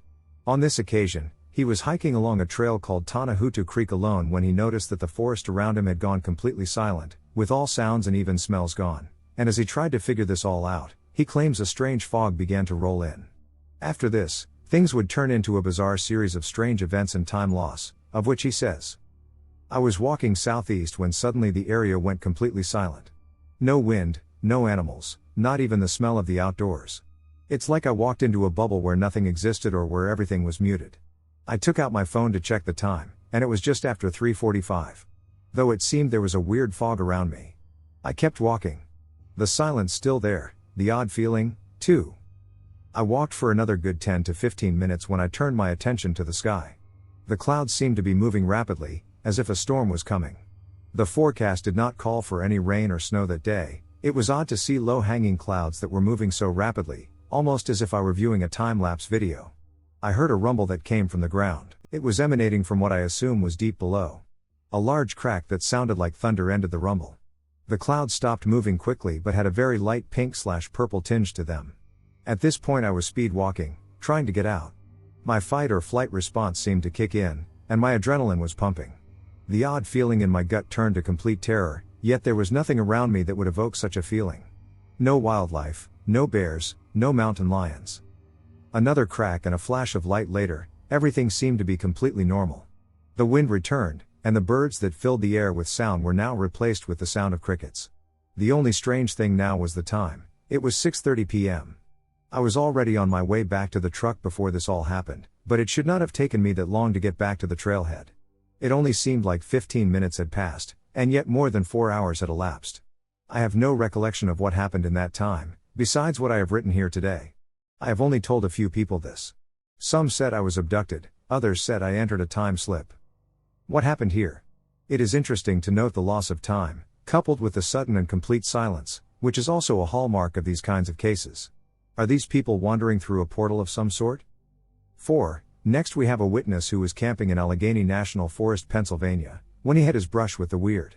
He says that as he was hiking, he passed a couple going the other way with their dog, which seems normal enough but would soon prove to be anything but. He explains. My feet were still facing the direction I was walking, and as they passed by me with the dog, I was looking over my shoulder to say goodbye, never moved the direction of my feet. Then once I turned forward, the trail had turned perpendicular to me and was completely clear of bushes. It was a wide, open, very straight stretch of nothing but grass and small rocks. I was confused by the fact that it seemed like I was in another part of the forest. I pulled out my map and compass, and the compass was telling me that I wasn't facing the direction of the trail. And by the looks of the terrain, it wasn't even on the map. It was like I was in a whole other part of the forest I was not familiar with. I was very confused at this point and just started walking forward off the straight path into the tree line. Once I got off, I walked through a small area of trees. I was probably walking for 30 to 45 seconds, and not one time did I hear a single noise beside the noises of my own footsteps. This was very strange. After the 45 seconds, I was met by a group of 4 people that were talking and cooking. Now I definitely should have heard them talking and laughing like I had heard the other 2 hikers with the dog I had just previously met, which is why I was concerned. At this point, my experience was over. The whole eerie feeling lasted about 30 to 45 seconds, but a whole hour had passed, and the campers told me I could set up camp with them and hang out with them for the night since it was getting too late. Very strange, indeed. 5. In another case of what seems to have been a trip into some pocket dimension, we have the poster Windsor and his childhood experience. At the time, he lived with a foster family on a wooded property with a clear trail that he and his foster brother often hiked together. They knew the area very well, and on this day they went for a walk along it on a bright summer's day. Little did they know that they were headed for a trip to the land of the weird. He says of the trail and his unsettling experience. To clarify a bit, while walking on the trail, you could clear as day see the lake and huge clearing/camping area where people would park their campers, I would say a mile away at the most. My brother and I frequented the trail a lot because we liked catching bugs, frogs, and the sort. There was one day it was bright and sunny in the middle of July. This is in the Midwest US, so muggy and hot. Me and him are walking the trail, and I hear what started out as a faint clicking sound. To this day, I have yet to hear a sound like that. It progressively got louder to the point that you would have to be deaf to not hear it. The weird part was that my brother did not hear a thing. It started to startle me because of how loud it was. My brother decided to start carving into trees, which he did frequently, but I urged him that we should leave because I was scared. Once he started something, he had to finish it, so I had to wait for him to finish, so I stepped no more than 15 to 20 paces from him, and my foot felt like it fell through something, so I stumbled a bit looking down. When I looked up, nothing looked familiar, and it seemed like I was dropped in the middle of a forest with no end to it. It was really cold and absolutely no sound. My brother was nowhere to be found, and I felt extremely terrified, so I took off, yelling and screaming. I ran for a decent distance, and I had the same sensation that I missed a step and stumbled forward. When I looked up, everything was normal, and I could hear my family calling my name. When I approached them, they looked frantic and said they had been looking for me for a couple of hours. No one ever believed me. Oddly, the witness says that he had a smell of burning rubber that seemed to follow him around and could not be washed off for several days after this. How do we explain the strange details in these cases, such as the sudden silence, the missing time, and most obviously the completely altered landscapes these people often find themselves in? It almost seems as if they might be stepping through some veil between this reality and another, perhaps lingering in some limbo realm between the two, and it is enough to make one wonder what would have happened if they had stepped all the way through. Would they have vanished off the face of the earth or simply come back with an even weirder story to tell? Such accounts hint at mysteries lurking out in the wild places of our world, past the periphery of civilization and away from our city lights, where nature goes about its business and perhaps things beyond nature do as well. Perhaps when we enter these wilderness realms, we enter a place where anything can possibly happen and where realities converge. Perhaps the old legends of the forests have some basis to them after all, and just maybe there are things here we were not meant to fully understand. My stepdad is from Mexico, specifically the state of Guerrero. It's remote, and its populace is substantially indigenous and brown. When this happened, my stepfather was around 9 to 12 years old. At that point, he had already been working with his father. They would help build small houses, build walls, and help remove debris from construction. One day, my stepdad was bringing a wheelbarrow of cement to the work site. His dad and a bunch of other guys were building the walls of a new building on a large ranch, layering bricks. As my stepdad was bringing up the barrel, he ended up falling and causing the cement to spill. His father, being the piece of shit that he is, went up to my stepdad and slapped the shit out of him for spilling it. He told my stepdad to GTFO before he fucked up again. My stepdad, now crying and bleeding, ran away to the opposite side of the worksite. He ran into a small shed that had a bench along the wall. This shed was around 12x12x12. On the inside of the shed was a bench that leaned against the wall. This was at the very front of the shed, perpendicular to the door. Meaning that when my stepdad sat down on said bench, his back would lean onto the wall, while the opposite wall was in front of him. To his left was the singular entrance, and to his right was the rest of the shed. The rest of the shed had other wheelbarrows, bricks, and tools that any other shed would have.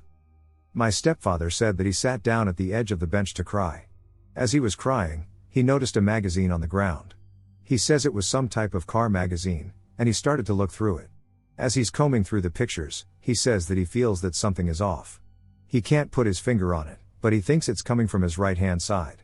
He looks to his right and just sees all the extra tools at the back of the shed. He keeps staring, but there's nothing there. He goes back to looking at the magazine when he gets the feeling again. This time though, instead of looking into the far end of the shed, he looked slightly to the right of his shoulder, and that's when he saw it. He said he sees this purple hole on the wall. The same wall he's leaning on while sitting on the bench. He says it's completely purple, except for the ring/perimeter of the hole. He says it was as if someone stuck a big-ass circular purple sticker with a yellow outline on the wall that he's leaning on while sitting on this bench. He said if he could estimate, it was probably around 3 feet in diameter. He said that his right shoulder was no more than 5 or 6 inches from the perimeter of this hole. He leans over, still sitting on this bench, and tries to look into the hole. Then, I shit you not, he says that a man's head and half torso pop out of this hole/portal. He says that this man sticks his head out of the hole and faces the opposite wall across from my stepdad.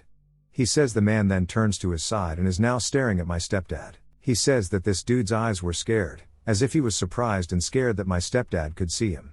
My stepdad says that the guy looked at him, eyes wide open, and then just went back into the hole/portal. He says the man never got out. He just stuck his head and half his torso out of that hole. Imagine the headshot image that you usually see on resumes or state IDs, except now, turn it to the side. That's how this guy stuck out of that portal. My stepdad says that when the man went back into the hole just faded away. Just faded away. No sound. No smell. No nothing. My stepdad freaked out and immediately ran to his father, telling him everything. His dad asked him if the man touched him or molested him, and my stepdad said no. He then asks if it was any of the guys that they work with. He says no. The dad and some of the crew start running straight for the shed, looking for this dude. They take all the tools out and shit, looking for this guy. When my stepdad explained that this dude came out of a hole in the wall, the men and his dad started checking the walls for holes, but found nothing. My stepdad's father gets pissed and thinks that my stepdad is just fucking with him, and he hits my stepdad again. He makes my stepdad leave and walk the 3 miles home by himself. Here's the weirdest aspect of the whole story, though. When I asked my stepdad what the man looked like, he said that it was a garo. When he said that, I thought he meant a light-skinned dude, but no, he said the guy was white. The guy who came out of this hole/portal was a blonde, blue-eyed, mid to late 30s-year-old white guy. He says the man was skinny and he was wearing a light blue t-shirt, or at least, that's what my stepdad saw, as this dude popped only around half his shoulder length out of the hole. I showed him a bunch of images of blonde guys, and he says that the guy most resembled was that of those skinny blonde surfer guys that you see on TV. My stepdad claims that this was the first white person he had ever seen.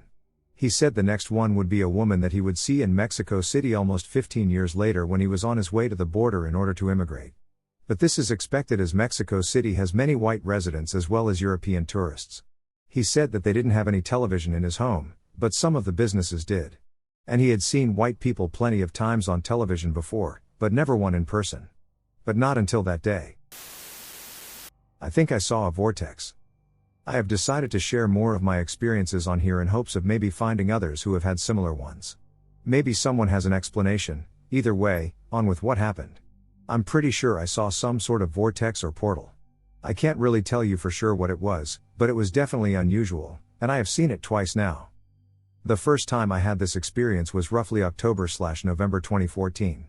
I say roughly as I know it was fall and around Halloween time at my old retail job. No, like most places in the small town USA, we were grossly short-staffed, and even as a manager, I had to do multiple people's jobs. That day, gathering carts. Which isn't a big deal, and I honestly can push more than our actual cart person, so it was probably better this way. It was late and near closing because this was the last cart that had to come in for the night, so I was pretty happy about it. There were barely any carts in the parking lot, and most of the town was already closed for the evening. Now, I have a thing for looking for the moon, because it always seems to make me happy. I don't know why, I really don't question it, and since I had everything done, we would be closing, and it was my last cart haul. I did just that. Something kept telling me to look over the tree line in the far distance, even though the moon was to my right and I knew it. But I kept looking back, and I felt this twist in my stomach for a moment, and the electrical feeling you get when it's about to storm. There were no clouds in the sky, and all the businesses were closed, so ours had the only light for some enormous distances. I looked at the tree line, looking for something that I couldn't see. Then suddenly, something happened. A single blue/purple light appeared high above the trees and just hovered. Then suddenly it just dropped and made a hook shape that faded from that blue/purple to red. Then it just popped, and it was just gone. I stood there, that strange electrical feeling going away. Perplexed. Fast forward to December 2016. I had put that moment from 2014 in the back of my mind, but it still surfaced once in a while. You know how things like that do, you have no answers, so it bothers you when you remember. Now I no longer worked anywhere near that town. In fact, I worked on the outskirts of a city that overlooked uninhabited marshland. I left work in good spirits and was talking with my coworker, let's call him Pete. It was late and all the lights from our work were out, so the only light now was in the far distance of the city below where our work was. I had that same strange feeling in my stomach, and it was like a memory flew back and I remembered that light. He walked to his car and got in. It was facing where I felt I should look, which was opposite my car. I stared over the marshlands in complete darkness. Then, there it was. That same strange purple/blue light just appeared out of nowhere. It hovered and then dropped in the same colors and with a pop of light. Was gone. I had never told anyone about this at the time, because they try and mark it up to a shooting star or fireworks, and trust me, it wasn't. I heard a commotion to my right, and Pete had run out of his car and over to me. He was frantic, asking if I had seen that. He was panicking, and trust me when I say Pete knows pyrotechnics, it's part of his day job. I told him I'd seen it, and I had seen it before. I was calm, but I didn't know why. Perhaps because that feeling was gone again. Or the thought that what I had seen was finally validated by someone else. For 15 minutes we stood there, him freaking out, me trying to calm him down by telling him what I had seen. Our boss came out, and Pete ran to him, telling him that we had seen a UFO or something, and I had seen it before.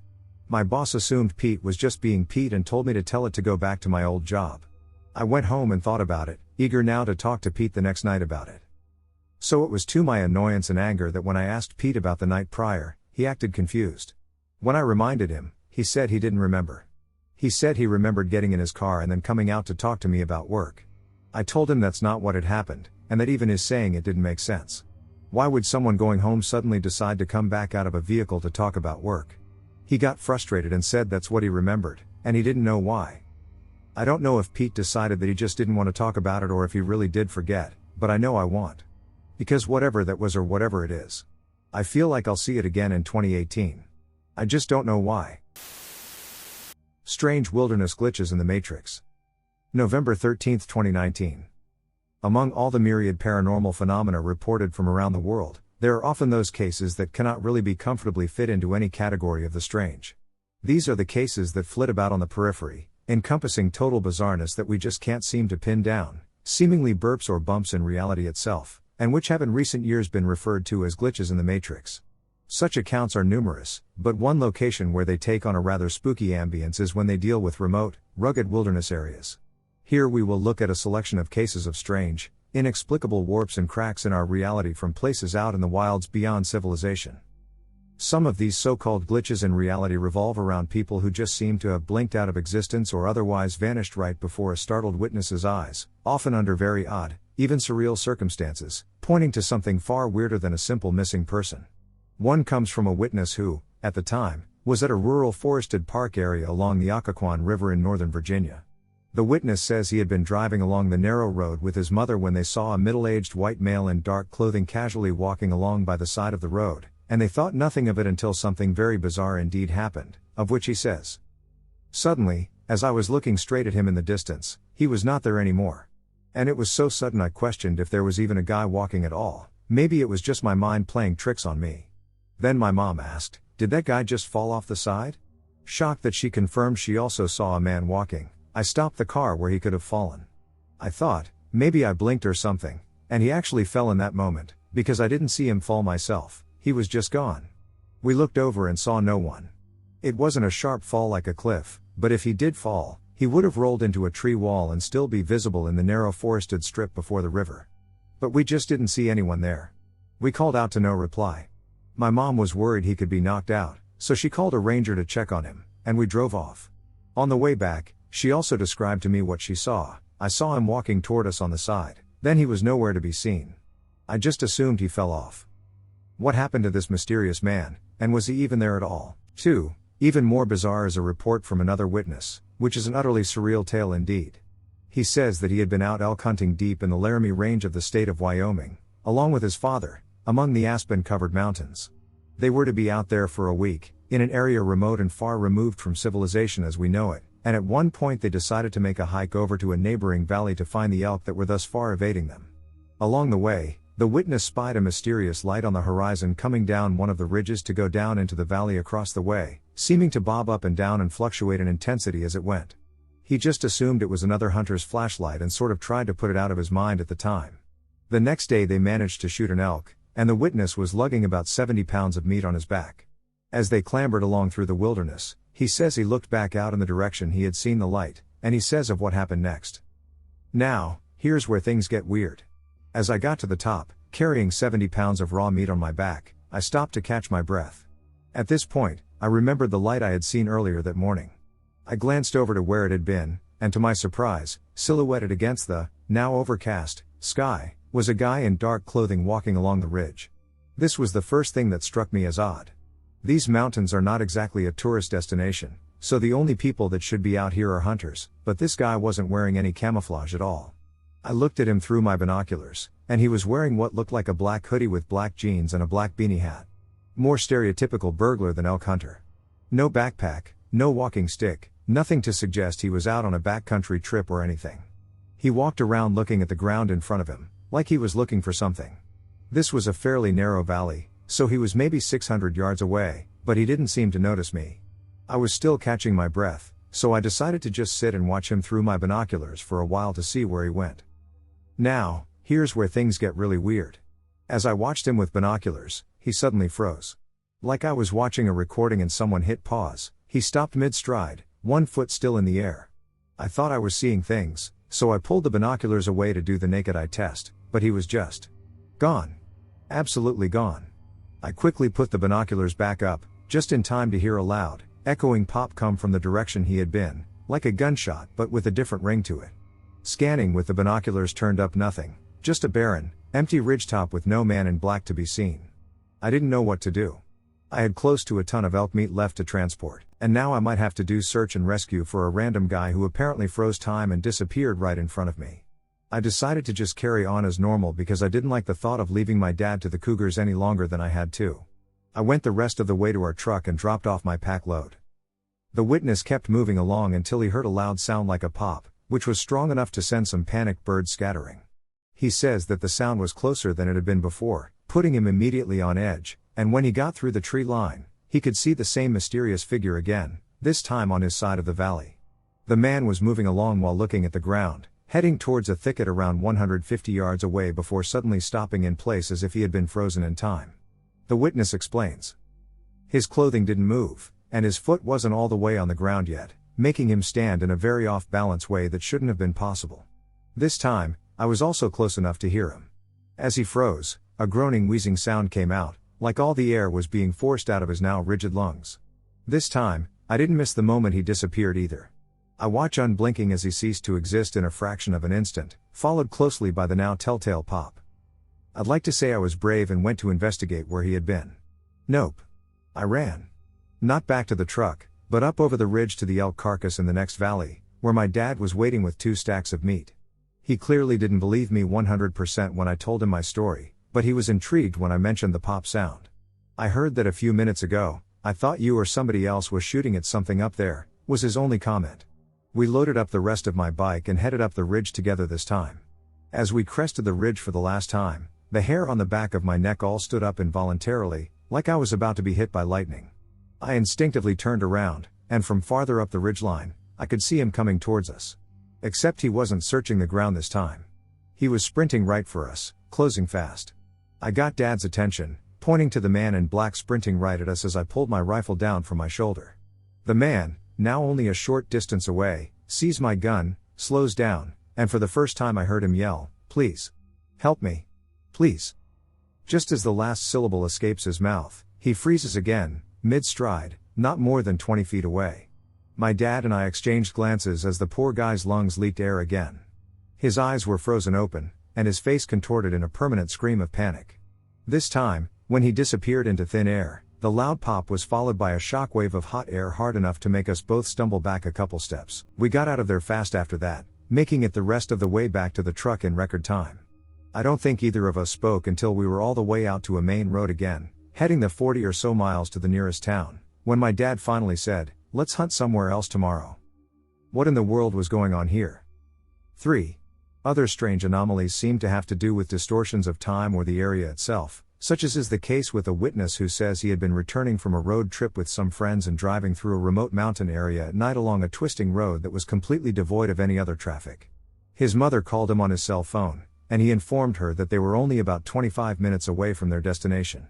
There was a serene calm that then fell across them, and then intense strangeness would begin to unfold. The witness says, "It was a full moon, and we could see the reflection from a lake below us, and other than that, the road was completely empty. Suddenly everything went completely dark in the car, no lights from the dash, gauges, or headlights on the road. The music also stopped and restarted at the beginning of the CD we were listening to.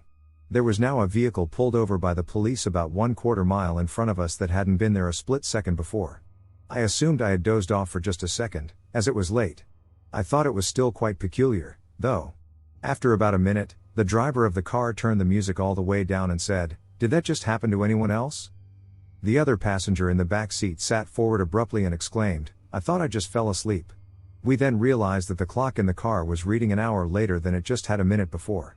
To keep ourselves from freaking out, we decided that the car had possibly had a momentary electrical failure and reset the clock to an odd time, turned off the dash lights, headlights, and gauges, and restarted the CD player. But when we arrived home 25 minutes later, we were 1 hour late. I am missing an hour of my life, and to this day I have no idea how it happened. How can we explain this time lapse, and where did they go?" 4. In another case relayed directly to me, we have a witness who had been out hiking at the Rocky Mountain National Park on what had been an otherwise calm, sunny, and peaceful day before the weirdness would set it to full effect. He says that it began with a sort of low humming and thrumming in the air, reminiscent of some sort of heavy machinery in the distance, and that this grew in intensity until it became loud to the point that it almost hurt his ears, reverberating through his skull until it was almost unbearable. Then, there was a sudden pop, and a blanket of silence came crashing down around him, drowning out any ambient noise. He says of what would happen next. There was this pop and then nothing. No sounds of the forest, no singing birds, no nothing. I looked around and noticed that the wind that had been coming through the area minutes before was gone and that the branches and leaves of the tree were completely still. I don't mean just that there was no wind, but they were still, like, not even wavering at all, as if they were frozen in time. It was a pretty unsettling feeling, and I wondered about trying to make sense of it, and that was when I saw something that blew my mind. There, hanging in thin air as if suspended in amber, was a bird, just stuck there in mid-flight. It was completely frozen there, just as still as the branches of the trees, and with the utter silence all around, I began to sort of panic. Then that pop came again, and the sounds of the forest rolled over me, and that bird jumped to life to fly off. I have no idea what happened to me that day, but it has stayed with me ever since. Was this some sort of time rift, with everything temporarily paused around the witness for reasons unknown? Who knows? 5. In other cases, the witnesses themselves seem to have been transported to another time or place through some sort of reality shift. One very bizarre case was mentioned in Brad Steiger's book The Reality Game and How to Win It, and concerns a man named Charles W. Ingersoll, of Cloquet, Minnesota. In 1955, Ingersoll made his first trip to the Grand Canyon, bringing along his brand new, top-of-the-line camera along with him. According to the report, a week after returning to Michigan, he chanced upon an old Grand Canyon travelogue dated 1948 in a bookstore, and he purchased it. Much to his surprise, he found within its pages a picture of him there at the Grand Canyon in 1948, which was remarkably odd because his first trip there had been in 1955, a full 7 years later. Oddly, he had actually planned to go to the Grand Canyon in 1948 but had cancelled his trip at the time. Even odder still, in the 1948 picture he was holding his new camera manufactured in 1955. How could he have appeared in a picture from 1948 in a place he wouldn't go to for another 7 years? Was this some glimpse into a parallel dimension in which he had taken his planned 1948 trip? If so, then why was he holding a 1955 camera? Who knows? Other cases seem to have to do with some strange forces distorting not time but space, locations, and even the terrain itself. One report given to me by the reader is from a witness who had been hiking with some friends, when one of them commented that it seemed they were going in circles because they had passed the same very noticeable and unique rock formation. The others didn't see how this was possible and just sort of wrote it off as a similar formation, after which they continued on. A few minutes later, they passed the formation again, and this was when they began to take notice. The witness says, "We examined the area very carefully, noticed the slightly crooked tree off to the side, made notes of a piece of trash lodged into a crevasse of one of the rocks, and moved on. A few minutes later, we come to the formation again, same crooked tree, same piece of trash. At this point we are a little freaked out and decide to experiment. We head off to the left, a few minutes later we get to the formation, trash, and crooked tree. We go to the right, formation, trash, crooked tree. No matter what we did, we passed by that same scene over and over again until finally we were suddenly out of this loop or whatever it was and saw some different scenery. To this day I cannot explain it, and I wonder what would have happened if we had been stuck in that state." 6. Other reports or strangeness in the wilderness are just as weird, but somewhat even harder to really classify. According to one online account, a poster related how he and his younger brother had one day ventured out to go exploring around the woods surrounding their isolated, rural home in southern Arkansas. They headed down the road that led to their house, trying to find some new path or trail that they could explore, but what they eventually found surprised them. As they walked along, they came across a brand new looking paved road, looking decidedly out of place and something they would have surely noticed before after living in the area for 12 years. They explained it away by speculating that it must have been built rather recently, although nobody had seen any road work being done. Curious, the two brothers set out along this strange road, and things would only get more bizarre. According to the witness, as soon as they set foot on the road, the air became noticeably colder, and additionally, the road was lined by unusual, thick red trees, similar to redwood trees, which were of a type they had never seen before. They supposedly walked several miles along the road and then decided to head back, noting that the air immediately became warmer again as soon as they stepped off it. As it was getting dark, they decided to come back and explore this odd road again the next day, but when they returned the following afternoon, they could find no sign of the road or those weird trees they had seen. They reportedly scoured the area for hours, but it was as if the road and its trees had never existed at all. On top of this, their parents denied that any road work had been done in the area and insisted there were no paved roads anywhere near them. Had that road they found been one into another reality that had temporarily brushed up against our own? Was this a glitch in the Matrix? 7. There is also another witness who gives an account of driving through the Smoky Mountains of the eastern United States when he and his friend had a rather curious brush with forces beyond their understanding. The night was dark, and the witness was nervous about driving through the slashing rain that was tearing through at the time. It was getting to the point where he had lost faith in his ability to navigate the winding, narrow mountain road, and that is where things would unfurl into the realm of the odd. He says, "My friend and I were leaving out of the Smoky Mountain area, going over Black Mountain. It was dark and raining so hard I couldn't see past the windshield. We are both Floridians, so nighttime rainy mountain driving was neither of our strong suits. I was driving.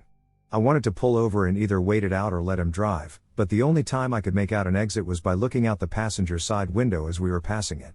The road was nothing but curves and concrete barrier walls. There was no shoulder to pull off on, and if there was, I wouldn't have seen it anyway. By this point, I'm pretty sure if I keep driving, we are going to crash. My passenger is trying to help me see to be able to pull off the road, and neither of us are having any luck. He knows, and I know this will not end well. So he made the call to let the loved ones know that we are in this situation and if anything happens, we love them." By the time we hung up the phone, he was in the driver's seat and I was in the passenger's seat, and neither of us knows how that happened. It happened 10 or so years ago, and I still can't come up with a logical explanation for how that happened. 8. Another rather odd event that seems to defy easy categorization, and it comes from a witness in the country of Finland.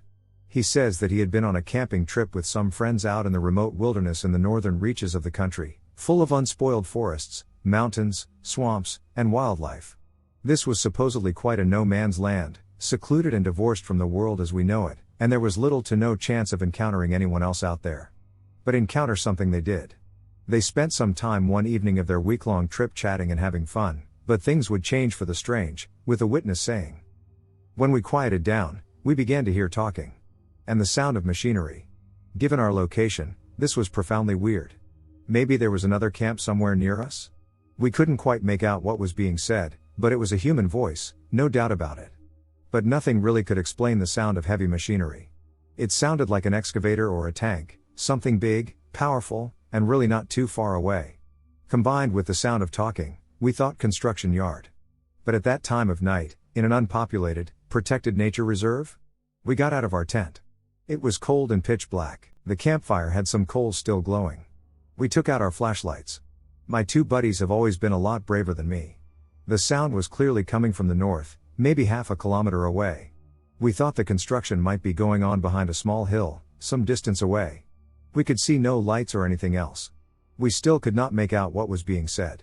The speaking-like voice was monotonous, and it was impossible to even say what language was being used. It still sounded a lot like a person speaking, though.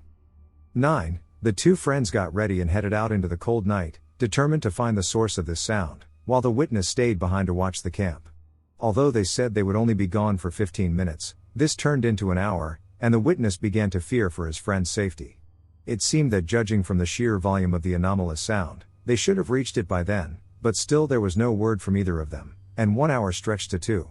That was when the strange, grinding noise and the indefinable voices suddenly stopped as abruptly as they had sprung up, leaving a noticeable silence in their wake. The witness then describes what happened next, thusly. "I waited for another 30 minutes, very worried now that something had happened and that maybe my friends were lost. Should I go and try to find them? I shouted their names several times and built the fire pretty big. I was scared crapless when suddenly I saw the flashlights of my friends. Apparently, they were returning in a hurry. The guys got back to camp, out of breath. They told me the following: they had followed the sound beyond the small ridge in the distance. There was nothing there, and it seemed like they were not getting any closer to the source of the sounds. They had to stop every now and then, be quiet, and listen to it to be able to walk towards it.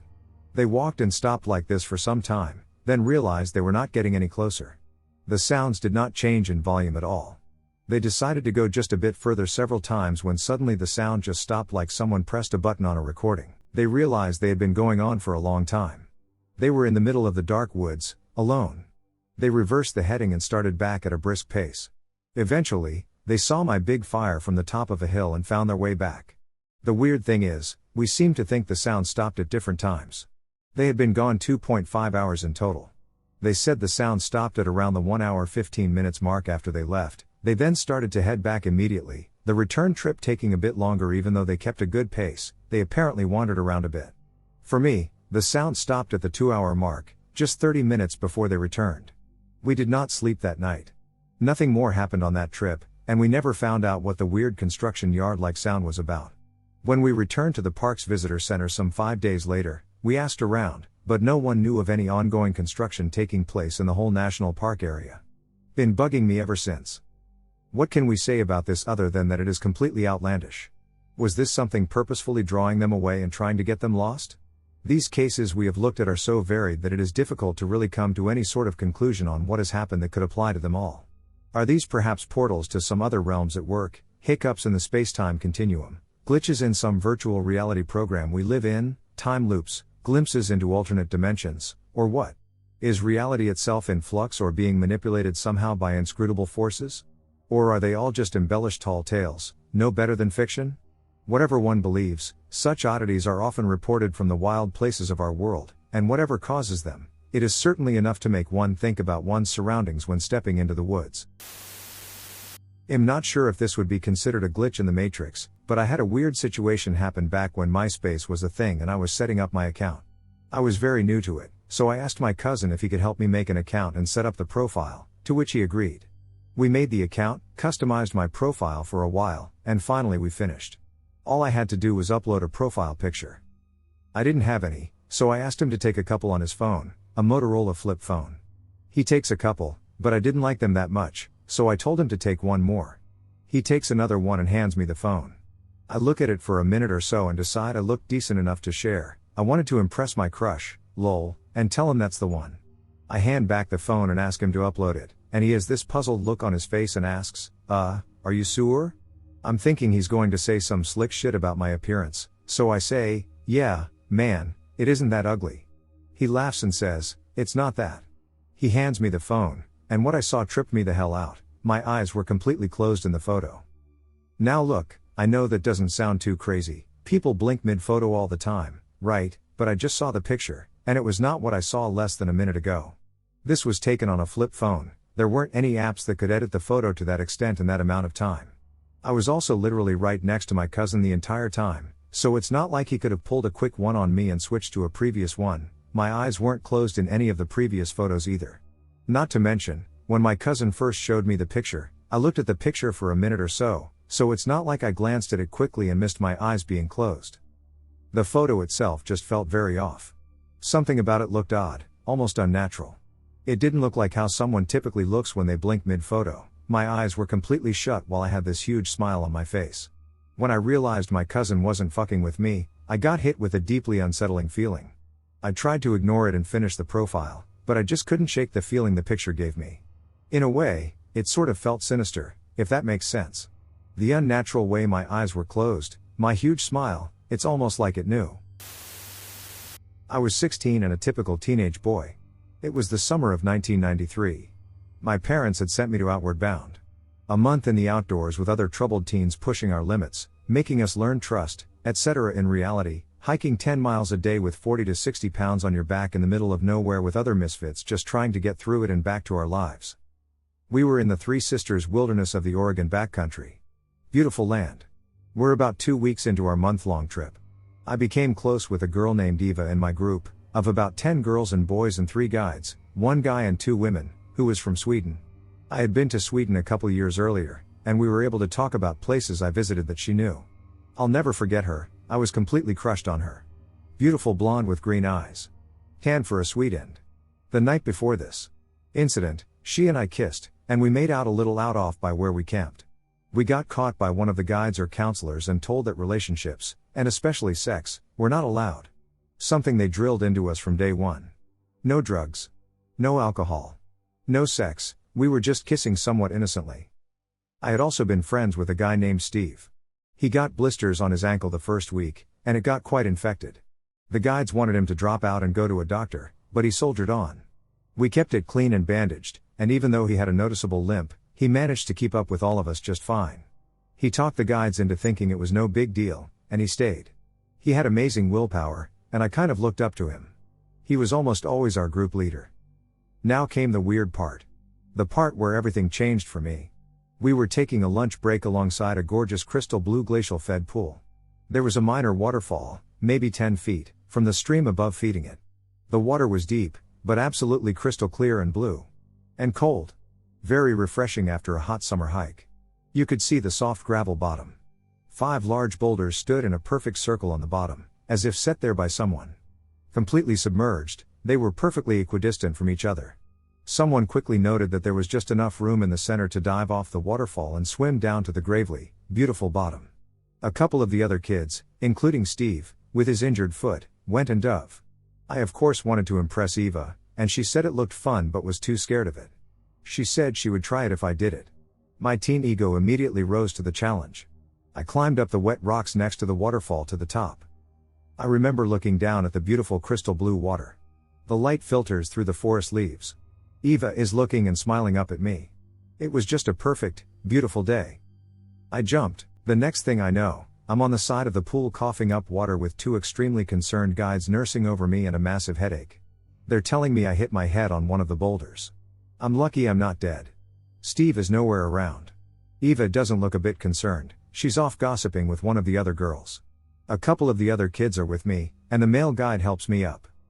The waterfall is there, but the pool is now murky green/brown. You can barely see the boulders on the bottom. I think I just must have stirred some dirt or something up the waterfall above the fell in. I wasn't thinking clearly. I seem okay, the back of my head hurts, although my forehead is the part that has a minor cut. The third guide, leader, comes up at this point and makes me do some tests. What year is it? Who's the president? What's my name? Etc. It's 1993. Clinton is now the president. All is right with the world. We take an extra long lunch, just to make sure I'm okay. The guides decide I probably just have a minor concussion. They should keep me up all night just to be safe. They decide we're going to hike to a closer, alternate camp since I might be concussed. If things get bad, they call the rangers. I didn't notice until later, but Steve was not with us. Eva seemed decidedly standoffish, but I didn't get much of a chance to talk to her. The guides wanted to keep me behind them. 1 in the back, 2 in the front. At camp that night, I noticed Steve was missing. I freak out thinking we have left him and told the guides. The guides quickly calm me down. They tell me Steve hasn't been with us for 4 days. When his foot got infected, they called the rangers, and the rangers took him to town. He could barely walk, and he's now out of the program and has been sent home. That made no sense to me. I could have sworn he was with us. I remember all 4 days of him hiking with us and his foot getting progressively better every day. I didn't say anything else. I didn't want them thinking I was crazy. I figured because of my head I misremembered, although it was all so clear. I remembered talking to him at lunchtime. That night it got weirder. The guides were going to take shifts, staying up with me. I asked Eva if she would stay up with me a little bit. She looked at me like I was crazy. And her accent was different. She just laughed at me. The male guide noticed, and he said to me that I was one hell of a persistent guy. We talked. He said I'd been after Eva this whole time, and I really should give it up. He was nice about it, but it got through to me that I was a creep, or at least he thought so, and I didn't understand. And he said it wouldn't work anyway. When she gets back to Brazil, you'll never see her again anyway. Brazil? Not Sweden. Brazil. Eva was from Brazil. This was not true. I thought I must have taken a bigger hit on the head than expected. I just stayed quiet from that moment on. I was so confused. I stayed up all night, thinking of things. And in the morning I felt just fine. The rest of the trip was uneventful, but everything seemed suddenly slightly different for me from that day on. I've never understood exactly what happened. I suppose it's just the head injury. That makes sense, but some part of me just doesn't believe it. My world shifted that day. The memories before that moment are as clear and as easy to recall as what I had for breakfast this morning or my wife's face. Even after I got back, my parents seemed different. They kept telling me what a changed and different person I was. Outward bound is supposed to change you, just not, I guess, like that. The whole world seemed different. Computers seemed better overnight. I didn't remember having such a cool computer, just a shitty one. Everything seemed different. Video games were more popular and better. The rest of high school, I felt like an outsider. I had always fit in before. But as the years passed, I grew used to it and grew back to my old, new self. Even though I have a rational explanation, my head injury, I have always doubted. I wonder if the Matrix reprogrammed itself, or I switched consciousness with an alternate me, or somehow, through some fluke of the universe, I slipped through into a universe almost, but not quite, the same as the one I came from. I'm late 30s now, happily married, and I still think about that day and the crystal blue pool.